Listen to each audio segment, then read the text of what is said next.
Welcome back to the channel, guys. Today we're going to look at this. This is a recent bike I bought and I am loving it. This is a 2021 Honda Trail 125. And in this video, I'm going to show everything about it and we're going to take it for a little spin. Let's get started. This is a off-roadish type of moped style of bike. It's a crazy fun bike. So if you want a bike that doesn't exceed the speed limit too much, it does go over 55 miles per hour. It's on the slower end. The Honda Super Cub has got a top end speed that's a little bit faster than this. And it has a lot to do with the gearing. One came with pretty decent aggressive knobbies. The downside of these knobbies is that they make a lot of noise on the highway where I tend to ride it most often. And this is a 17-inch tire. Front and rear is the same size. I like that. It's a good size. It's got a rotor in the front and it's also got ABS in the front. You got like little fork boots, very old school. This is kind of like what dual sports would have back in the day. And another thing, this is metal. I don't remember a time where I got a bike that was metal. I mean, this is a 2021. I have seen these bikes equipped with racks in the front, which look kind of cool. My bike doesn't have a front rack, but it does have this. This is in case you want to put a bag on here. I personally don't like this too much. I don't like to put anything on here because I like the moped style of bikes. And when you put something here, it kind of defeats the purpose, I think. Engine is right here. That's the head of the engine. If you ever need to adjust the valves, this is a single cylinder air-cooled engine. It is fuel injected. And if you have watched previous videos where I adjust valves on bikes, this is the simplest one yet. You remove these for the intake and the exhaust. That pops out the cover where you can adjust it. Here you have the bolt that shows you top dead center, and that's how you rotate the engine. It doesn't get simpler than that. And of course, let's talk about the transmission. This is a toe shifter, heel shifter. When I first rode this, I was actually trying to use this, but you do not have to use the heel shifter because if you're riding a motorcycle, you tend to get used to this. But what happens is that your shoes get a soft spot. So because this bike is sold throughout the world, especially the Super Cub, that they made this so people with sandals or high heels, whatever, I don't know, maybe high heels is people don't ride them. But I think if you're riding with sandals, you can use the heel shifter, much more comfortable than using this. Also, the way you shift is all the way down is actually neutral. On a motorcycle, all the way down is first gear. And then in the middle, between first and second, that's where neutral is. But all the way down is neutral, and then you have 4 up. The one thing I would say that you should upgrade these because there's quite a bit of vibration at 50 miles an hour coming through here, and you feel it. And I would prefer just a little bit of a softer, rubberized foot peg with a kickstand and a center stand. In the Super Cub, this is fully enclosed. And on the Trail, it's even simpler. They decided to get rid of the entire contraption and show you the chain. This is the simplest of the bikes. You do get a nice metal chain guard, but this is a aftermarket one by Giraffe. And you adjust it the same way you adjust a motorcycle. Also can be equipped with rear foot pegs. That's where they would go. Because this bike is kind of like a mini dual sport, it does come with a bash guard and some crash bars. One of the better things on this bike that I've not seen on any is this humongous rear rack. This thing is amazing. In food delivery, you buy the scooter, you have to upgrade the rack, and then you get the bag. This actually comes with a substantial rear rack. I mean, this thing is insane. And Honda gave us these square blinkers. I've not seen these square blinkers in any of their recent bikes, but they do look very retro on here. And you have the brake light. It's a rectangular with a circle in the middle, kind of in an odd shape. You would think this exhaust would throw off a lot of heat, but it really doesn't. Now, I can't say I know as a passenger how much heat it does create, but it does look cool. It looks retro, especially with the silver finish on this. This particular bike, this trail, has something that the Super Cub doesn't have, and that is a Kickstarter. It's a backup Kickstarter. You're not really supposed to use this every single day for starting it just because it's got an electric start. And that's just pretty darn cool.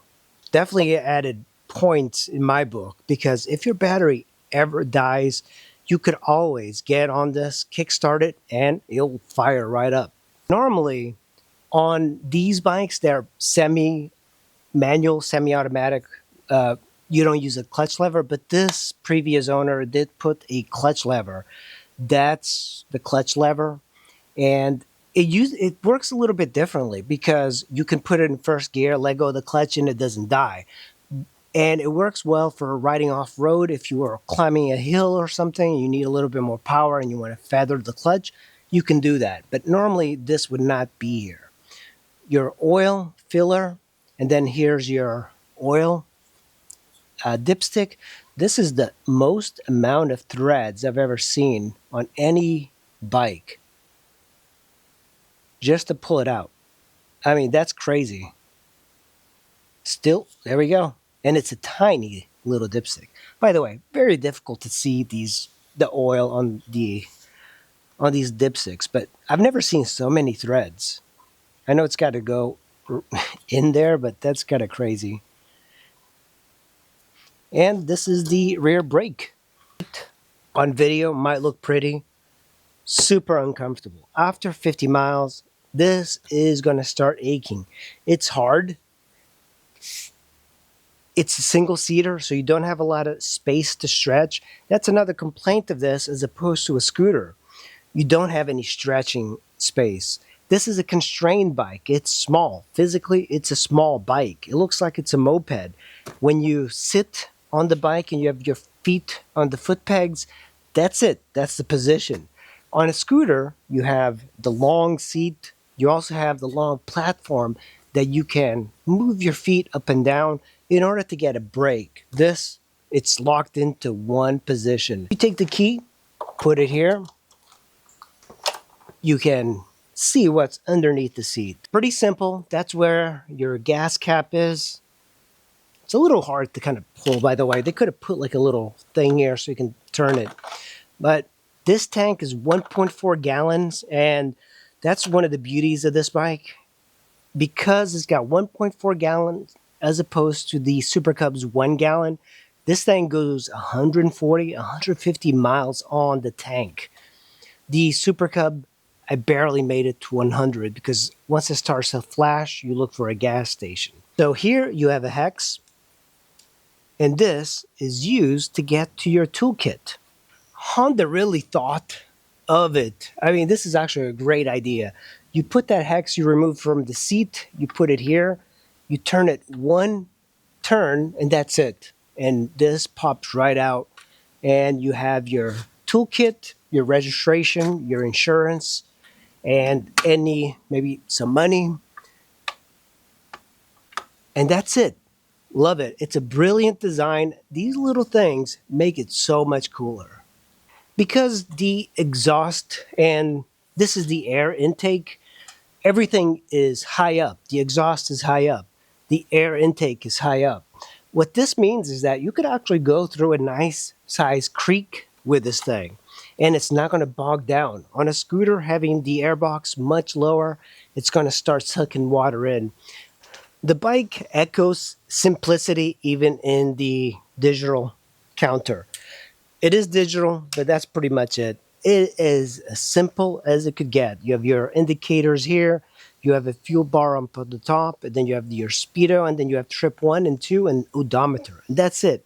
On the Super Cub, they gave us a gear indicator. Why couldn't they put that here? It wouldn't be that difficult. They do make an aftermarket gauge that you can get that gives you the volts and gear indicator, but I believe it's like $400. So this will do for right now. Another brilliant thing that they did give you is this. There's a little rubberized grommet here. First I was thinking, where would I mount a way to charge my phone? Right here, there's like a rubberized cap that pops out, and you can put a 12-volt socket into here and charge your phone. Left side handlebar, pretty simple. Normally you would not have a clutch lever on a Honda Super Cub or Trail, but you can add one. And this one's got a hydraulic clutch lever. You have your lights, low beam and high beam, your horn, and your turn signals. On the right side, you have your throttle, your front brake, your kill switch, and then your start. I am not a big fan of round mirrors. I think you lose a lot of real estate when you're looking behind. And this bike is so small that you're constantly looking behind that nobody's coming. Well, you know, I didn't know I would be such a big fan of this bike, but I love it. Along with the Honda Super Cub, lately those have been my favorite bikes from Honda. Their mini bikes are amazing. The Monkey, the Grom, the Ruckas, this one, they just have such a good ensemble of mini bikes lately. Honda's really been hitting them out of the park. This one, it has a few cons that I want to talk to you about. The seat is one of the most uncomfortable I have ever had. And the seating position doesn't make it more comfortable. So when you sit on it, you know, it's a moped style. But because the seat is one-seater and you're locked into one position like a motorcycle, on a scooter you move your legs up and down and you can kind of relieve some stress. This one, you're locked in. It's also physically tiny. There's not a lot of room throughout the bike. Also, standing up for riding, your calves actually hit this because the bike actually kind of gets wider as it goes towards the back. Even off-roading, when you're riding and you put your feet down, you're actually kind of hit this part. So it's kind of limiting off-road as well. It's got the 17-inch tires, which they're big enough for off-road, better than a scooter, but not as great as a dual sport with 21-inch front wheels. You also have all sorts of accessories you can get for it. It's easy enough to manhandle off-road because it's so small. You could always pick it up and move it. That's the beauty of this thing. It's not meant for crazy off-roading, but it will cope. Slowly, it will manage. That's one of the reasons people put clutches on these. If they ride somewhere with big hills off-road, you want to be able to clutch it. You're riding in traffic, the bike strikes such a small profile that I found that this, along with the Super Cub, if you live out in suburbs, it tends to be too slow for it. Even when you're going the speed limit, people will want to pass you because they see the entire road in front of you. So constantly people passing. I've never had that big of an issue on any other bike, including scooters. This one is a magnet for it. One of the big pros, it's 140 miles to the gallon. The range is 140. It's $4 gas right now and going higher. This is probably like one of the few bikes that you can keep for a very long time. And it's dead reliable, easy to work on. The engine is fully exposed. And here's the thing. When you get a scooter, they're smooth, they're silky smooth, they're fast, but they don't have the character that this thing has.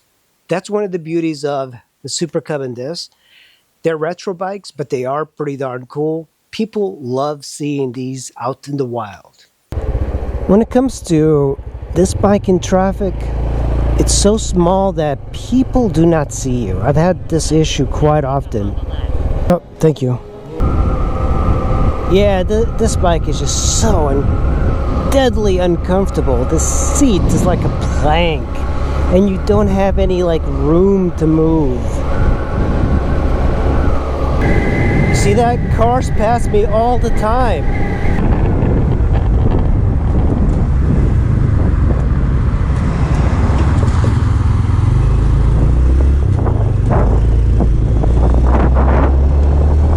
Literally, this thing, 1.4 gallons, it gets you like 130, 140 miles on the tank. Gas is over $4 already.